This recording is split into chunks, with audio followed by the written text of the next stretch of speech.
Welcome in, everybody, to the final day of coverage of the Reese's Senior Bowl down here in Mobile, Alabama. My name is Zach Heiduke, and I'm here with TJ Wingert, our NFL draft analyst here for 32 Beat Writers. TJ, it's a little bit windy out, so hopefully we don't have any issues here with the mics or anything, but other than that, a really beautiful day to wrap up practices here down at the Senior Bowl. Yeah, I think each practice went a little bit shorter than the first 2 days. And there were points where maybe, the speed at which everything's moving is a little bit condensed, but it's also day 3 for these guys. And, we've been doing interviews at 6 a.m. These guys have been doing interviews at 6 a.m., plus team interviews, plus team walkthroughs and everything. So they've had a long week. So today was a little bit lighter, but also a lot of really meaningful reps made today and some good money made as well. Yeah. I think it was a really, really good day, although, as you mentioned, a little bit less intensity on some of the reps. We did get to see, as we mentioned earlier, some red zone install and, reps like repetition and stuff like that. We saw some stuff between the 20s as well, between the various teams, particularly with the American team there, second to go. I think, we wanted to hit some of the winners and I guess some of the losers, although I think we might be naming a bunch of people that, if they're following us on Twitter, they're pretty familiar with at this point. Some of the usual suspects. By the way, before I forget, this production is brought to you by Finalist, the ultimate life organization app. Got to pay the bills, people. So go check them out at finalist.works and use code BEAT50 for us. But back to the players here. Yeah. Let's just go ahead real quick, do a quick overview of some of the guys that, maybe they performed well day 1, day 2, and we saw them again. Yeah, absolutely. So a lot of the usual suspects stood out today. Also, do want to add some context, some additional dropouts that came out pretty much this morning. We already knew going into the day, no Mike Green, no Shamar Stewart, and no Trey Amos. Additional dropouts include Deion Walker, TJ Sanders, Kyle Kennard, Donovan Izaraku, and Brew McCoy. So if you were looking to hear some analysis on those guys, I apologize. We do not have it. Do want to give it a shout out, though. Brew McCoy dropped out. Kobe Hudson from UCF stepped into his role. He'll get to play in the game on Saturday, but that's a daunting task, stepping in midway through the Senior Bowl, man. Well, for the usual suspects, we can kind of start with receiver, and we'll actually come back to one more, but Jack Besh, man. And again, I don't want 32 Beat Writers to feel like it's the shadow account of Jack Besh, but he just keeps making plays. He's been great in the air, contorting, working back to the ball, the route running, strong hands, especially in the red zone, right? You look at him, almost same build as like a Jacoby Myers, maybe an inch shorter or so than like a Chris Godwin, but these possession type of receivers, and he's creating enough separation. We've talked about him all 3 days now, so he's out there making money. And the other one being Xavier Restrepo. Like we tweeted out earlier, he's going to be a quarterback's best friend, sooner rather than later. Just such a savvy route runner, and I've been saying this all week when it comes to Thursday in the red zone. As much as about being big body, it's about creating separation, being sudden in your breaks, and Xavier Restrepo did that. He's also just got a great feel. 5 years playing at Miami, he's always looking back to the quarterback, and he's just got a knack for finding those soft spots in coverage, and we saw that in the red zones as well. Also want to shout out, drop in some comments, send in some questions if you're wondering what somebody looked like throughout the week. Hopefully we can answer your question. Yeah, and you mentioned Restrepo specifically. We got 2 different angles of that. I was over here on the far corner, and you were down on the sideline there with that touchdown, and that was really nice to see. He kind of found his way through the traffic there, worked towards the back of the end zone, and made a nice catch there. And I promise, like you mentioned, we are not a shadow count for Besh, but I mean, everybody, if you're on Twitter, you're probably seeing him, but a lot of catches today. There was one that he had a nice, I guess it would have been a wheel route, right? But he went close to the line off of the left side, probably slot area, I think, and then wheeled up the right side there. Found a wide open spot in the zone there. So a little bit schemed up, but, did what he was supposed to do, made the catch he was supposed to make. And, we just saw him in a lot of cool spots and situations like that. And we'll come back to that one, talking about the quarterbacks and Jalen Milroe. But 2 tight ends that have been kicking butt all week. Elijah Arroyo, we tweeted it out. He called the red zone tight end zone. He backed it up with a touchdown. Also, maybe punter flexibility, booting it out of the stadium. Keep that. Might be able to save a roster spot with Elijah Arroyo. And then Mason Taylor. Honestly, I think today was probably the best day for Mason Taylor. I mean, his hands, vice grips, man. Really nice catch in the corner end zone behind us on the right corner. I mean, one-on-one against a smaller defender, but that's what you want to see. You need to see him win in those matchups. And then also working back at the end zone, had a really nice contested catch. Again, strong hands, and that's what we're trying to see with the red zone. Who can be that QB-friendly target? Who can make those tough catches in tight windows? And Arroyo, Besh, Mason Taylor, and Elijah Arroyo definitely lived up to the hype that we had all week long. A couple other guys I want to make note of. Upton, Stout, defensive back. He's really been impressive to me all week. Just a very calm and a player who understands the position at a high level, high football IQ, and very fluid hips too. So he was in some of the later one-on-ones and just unfazed with whoever he was matched up with. So the same thing yesterday. I'm really excited to see what he tests like, because I mean, maybe you look at him and his profile in his school and say he's probably not that great of an athlete, but something tells me he's going to have some pretty good numbers once we get to Indy. At least that's what it looked like from here. And then Arian Smith, wide receiver from Georgia. He's been a guy who's a good receiver and has an abundance of speed, but just catching the football, the name of the game of the position, that's where it's kind of evaded him sometimes. But yesterday and today, man, the hands have been rock solid. He's been making big play after big play. Also looked really good inside the red zone, which is an added element to his game that you just don't always get to see at Georgia. So, yeah, getting open, hauling it in. Really impressed with Arian Smith. There you go. All right. Before we get too far into it, I mentioned finalists at the top of the show here, but life is a grind and feels like every minute counts between work and personal commitments. Trying to stay on top of your fantasy team, it can be a lot. That's why we're excited to tell you about Finalists, the app that lets you build and help prioritize and optimize your day-to-day tasks. It helps you plan everything from work projects to personal errands and maybe some prospect draft analysis as well. Finalists helps you get more out of your day by breaking tasks down into manageable steps so you can stay organized and never miss a deadline, whether it's for work or for fantasy football. So if you want to crush your to-do list and stay on top of your fantasy squad, head over to finalist.works today and use the code BEAT50, that's BEAT 50, to get an exclusive discount on their premium plan. Stay organized and start organizing like a pro and watch your life level up. That's code BEAT50 at finalist.works today. All right, TJ, let's go on to some of the losers that maybe you had or anybody else that you wanted to add from the top there and talk about also the quarterback position as a whole. Again, I know yesterday we kind of lumped them into a group of losers almost, and I feel a little bit bad doing that. Maybe that's not entirely fair in every single capacity, but I feel like we've seen a lot of ups and downs while we're here. Yeah, no doubt about it. Actually, I want to come back to the quarterbacks. I got a lot of other names I want to shout out as winners today. I think Josh Farmer, we'll have the interview up with him in a minute. I think he might have had the single best day of practice today. There has not been anybody up until today who has put Gray Zabel on the back of his heels. That was until Josh Farmer. And I mean, he was good in the first 2 days. We had some clips of him, and he was solid and maybe just lost in the shuffle of Walter Nolan, Deion Walker, and some of these other guys who have really popped. Some of those guys gone, it was Josh Farmer taking on the best. And he even said as much after practice and talking to us, man. He wanted that challenge, and then also had a great rep against Wyatt Milam, potential first-round pick in the best of one-on-ones. Also want to answer Jared Scott's question here. Best day three pick? I'm not quite there with the UDFAs. I don't want to write anybody off with getting drafted just yet. I think Upton Stout's one of those guys where I could see a world. We'll see what the testing is like in Indy, but maybe he does fall into that early fourth-round range. Clay Webb, it's not the deepest intra-offensive line class, so maybe that boosts his stock, but he's looked really good at moving a lot of different positions. So just a couple of names, and there's certainly a lot more we could go down.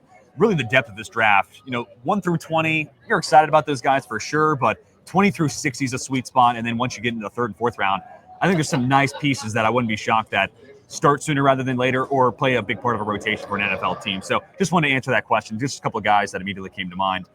Sebastian Castro, thought he had a really nice one-on-one rep with Harold Fannin. He's looked pretty good all week, just hasn't been super maybe eye-catching. But that one-on-one with Harold Fannin, that's going to be the type of assignment he gets. Slot receivers and tight ends like that. Had a great punch-out against one of the best tight ends here.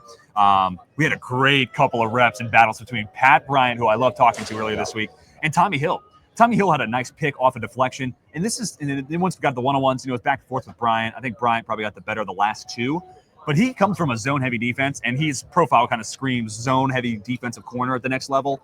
So for him to be here playing a lot of man coverage, I think speaks to his confidence and his willingness to expand his comfort zone. So I really appreciated that. I think today you saw him really start to play his best ball. But Pat Bryant on those last two reps, the second to last one, a little shimmy. You look at him as a 6'3", 200-plus pound receiver. You're thinking, okay, slow, possession tie, works the middle of the field.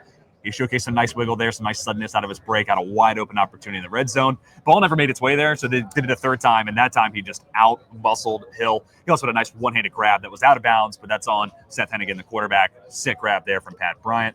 A few more, Jacob Parrish, small, undersized corner, just had a nice break on the football later in practice. So those types of instincts, that type of timing, you're going to take it, 5'10", 180 or thereabout. So it's good to see day 3 him take a step forward. Anthony Belton, looking okay at tackle. His foot speed to me always said he's probably going to move inside to guard. But I think he's adding some flexibility to his game and maybe boosting his draft stock in that realm as well, saying, hey, in a pinch, you can move me out to play some tackle.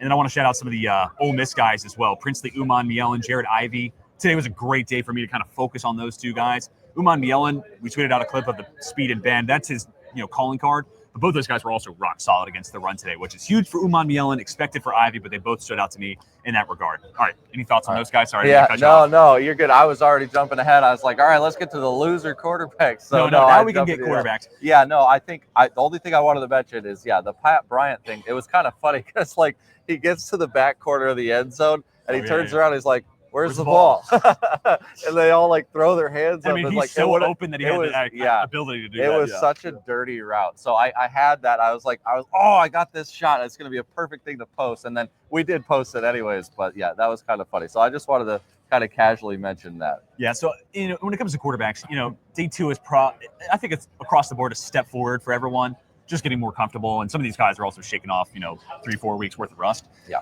Today was a little more uninspiring. Maybe we wanted to see that trajectory keep going upwards. And then it was more of a mixed bag for a lot of those guys. Starting with Jalen Milroe, you talked about that ball to Besh. We had one other big deep completion. But, using a golf analogy here, we know he's got the driver. The arm strength's there. He's got great natural touch working the ball down the field. It's, that 6-iron. I want to see him work in the middle of the fairway. I want to see those irons, And unfortunately, not a whole lot of today. And honestly, I didn't really see him target that 10 to 20 yard range. It was deep ball or pretty quick willingness to drop it off.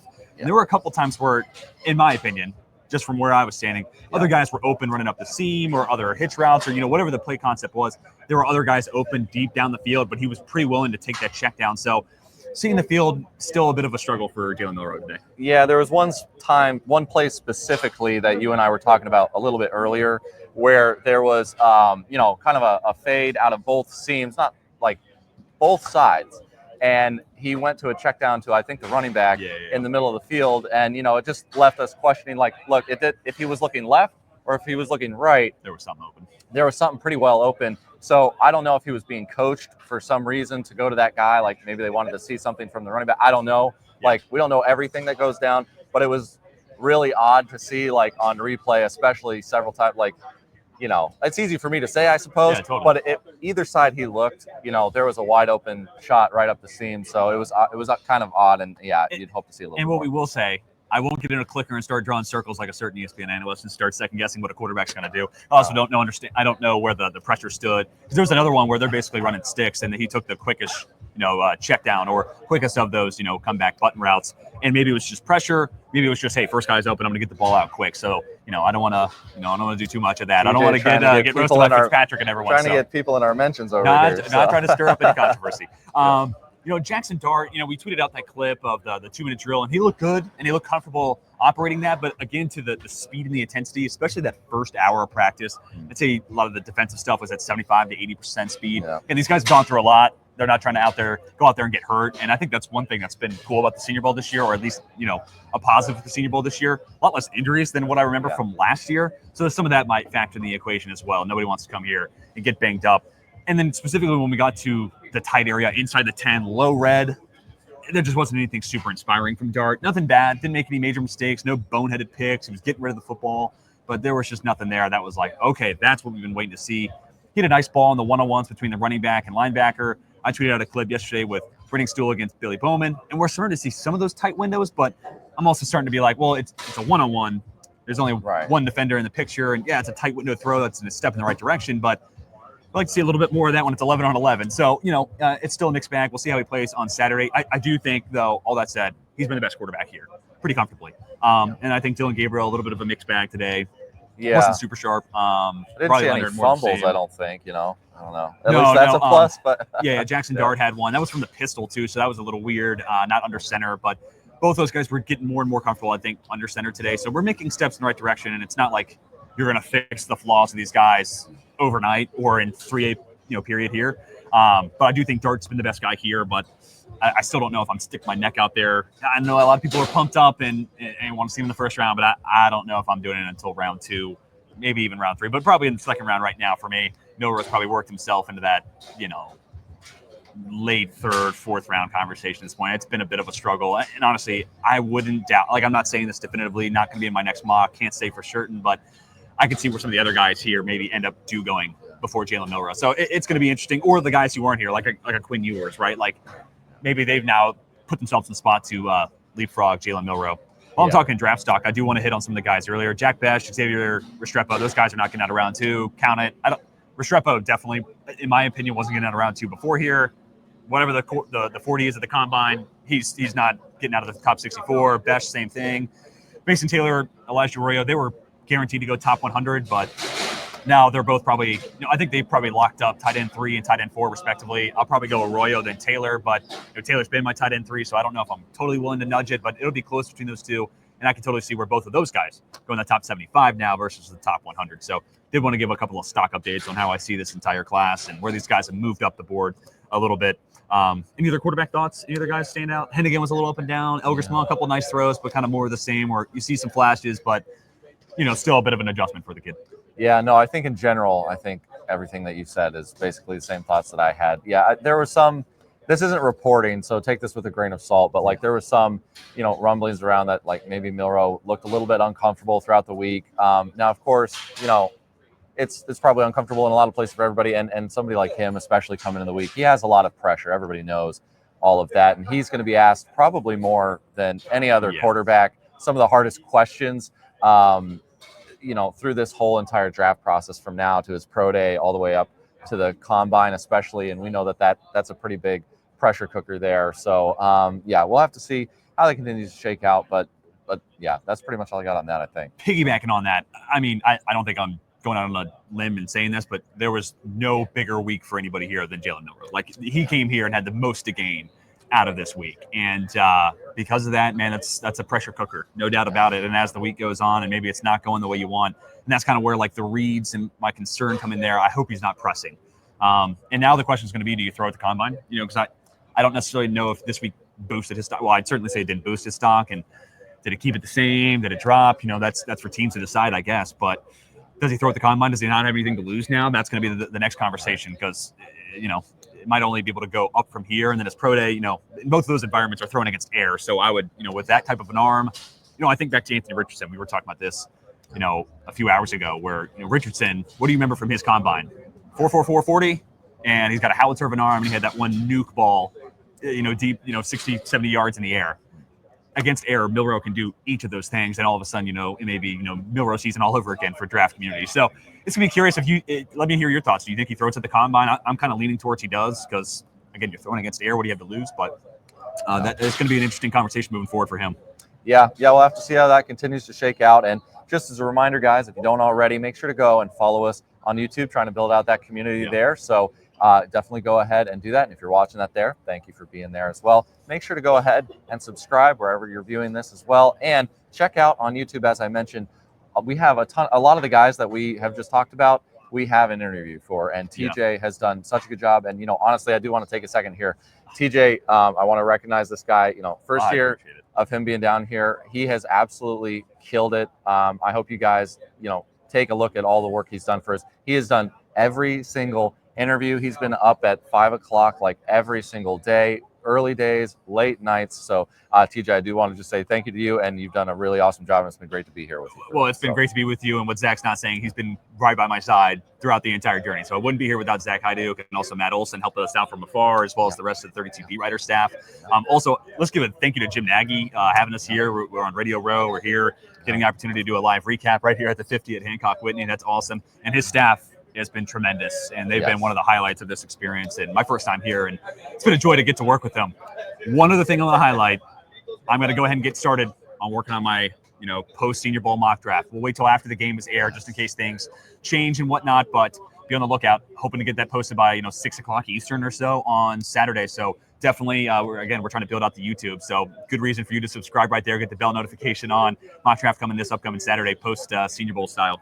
Man, so I told you, this guy does not quit. We have a 6 a.m. flight out of Mobile here on Saturday. So for you to be doing that by that time later that day, I mean, this guy's an animal. So glad to have you aboard. And yeah, I would parrot everything you had to say. I'd specifically like to give a shout out to Molly Middleton and Molly's her great. crew, all of the media interns there. I'm not going to be able to name every single one of them because, there's so many, but, Kathleen and Richard and Hannah and Hayden and Allie and Miranda. I think that's everyone actually. Yeah, so all those. Yeah, they really helped us out, helped get those interviews for us. So we appreciate them and what they did. So, all right, everybody, thank you for joining us for this coverage of the Reese's Senior Bowl here in 2025. Hopefully, you'll join us for everything we got going on in the future, and we will see you next time.